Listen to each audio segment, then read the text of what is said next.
What is up, guys? Welcome back to the Crew 2, and in this video I'm going to take a look at the lovely Ferrari F12tdf. I would actually consider this to be one of the rarest hypercars that have been in a summit.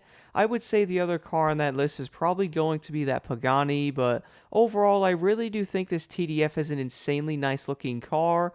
Not only that, guys, you're also going to get some nice customization with it, which by itself is actually going to make the TDF insanely rare, mainly because many of the Summit cars you can't actually customize, and luckily this car is going to have a lot of nice customization to it.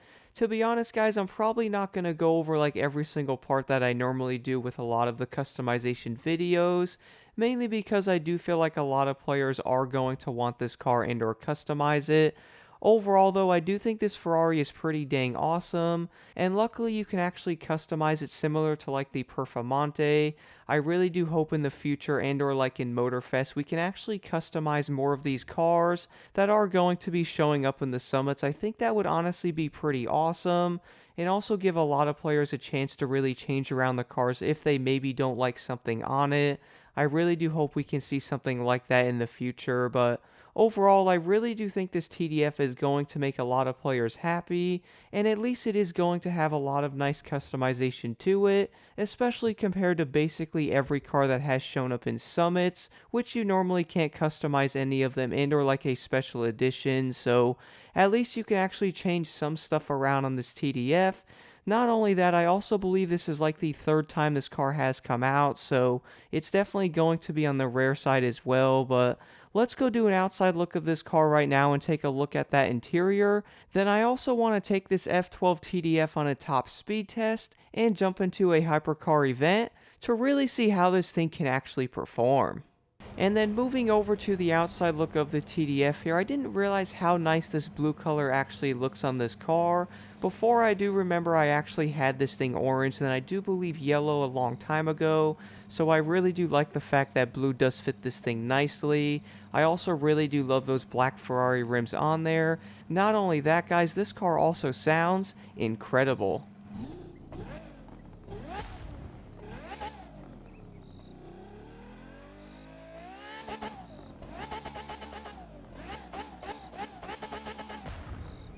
And then taking a look at the interior, guys, I absolutely love the way this Ferrari does look.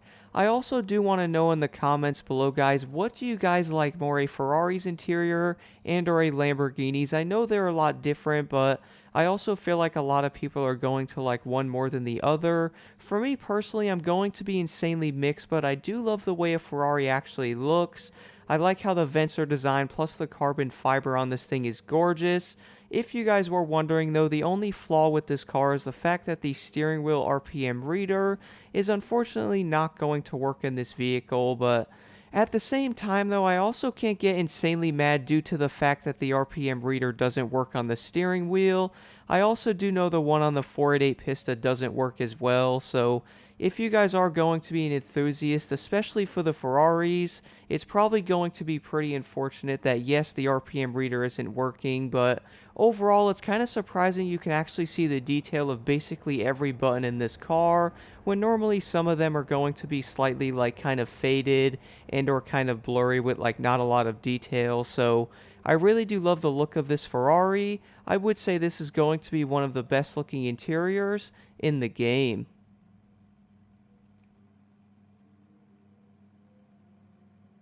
But now besides all that, guys, let's see what the top speed of the F12 TDF can actually get to.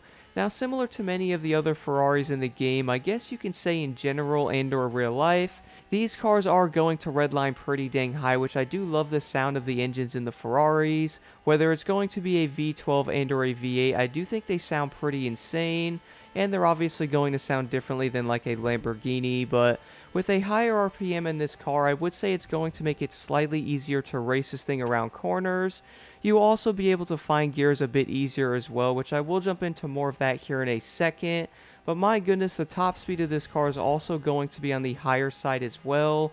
Do keep in mind though, guys, if you are looking for this car to pass some of the Bugattis, unfortunately it's not going to be able to hit insanely high speeds like 320, but right now on the straightaway over here in Las Vegas, this car can hit around 298 miles per hour, which is going to make it pretty dang fast, but in certain areas I actually managed to hit 300 as well there, but obviously it's not going to be like the fastest hypercar, which luckily isn't going to matter, especially on these shorter events. So the F12tdf is definitely going to be one of the more unique vehicles in the hypercar category.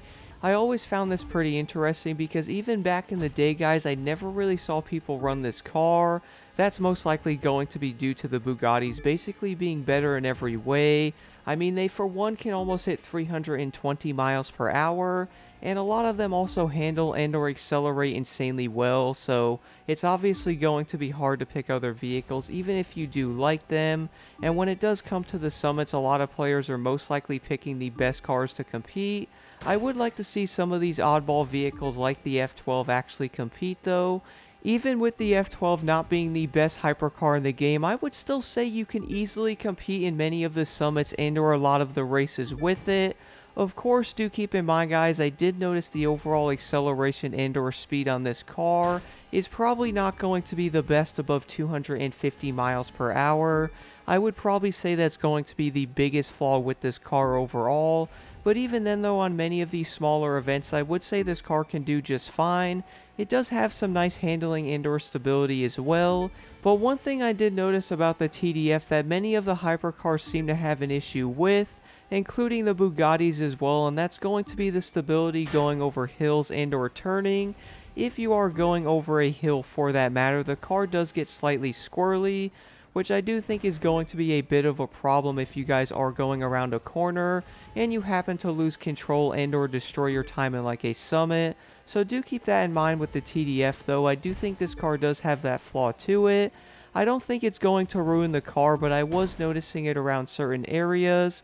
I also noticed it's not going to be all the time either, so at least you can actually race the car and or get a pretty fast time with it. I would also say one of the biggest issues I found with this car, even with a Nitro Chemist set, is trying to speed past like 260 miles per hour. I did notice some of the cars in this game do tend to accelerate pretty dang fast above that. I also do think the TDF is unfortunately not going to be the fastest hypercar, but at the same time though, I also do believe a lower top speed on a hypercar is most likely not going to affect it. I would say a lot of the hypercars tend to do like 295 to around 300 miles per hour, so at least it does fall into that category. I also do believe the F12 is going to be one of those cars that, and if you were to farm races in the hypercar category, this could definitely be a great car and or an insanely fun car to use as well. But overall, guys, I would say the F12 is going to be a pretty awesome hypercar. Even with the F12 having some flaws to it, I would still say this car is going to be insanely fun to use. And if you guys really did want to, this car is easily fast enough to compete. I would still say there's going to be some cars that are faster, but I feel like that's always going to be a thing in the hypercar category. I would like to know what you guys think about the TDF in the comments below, and here are my pro settings for the lovely F12.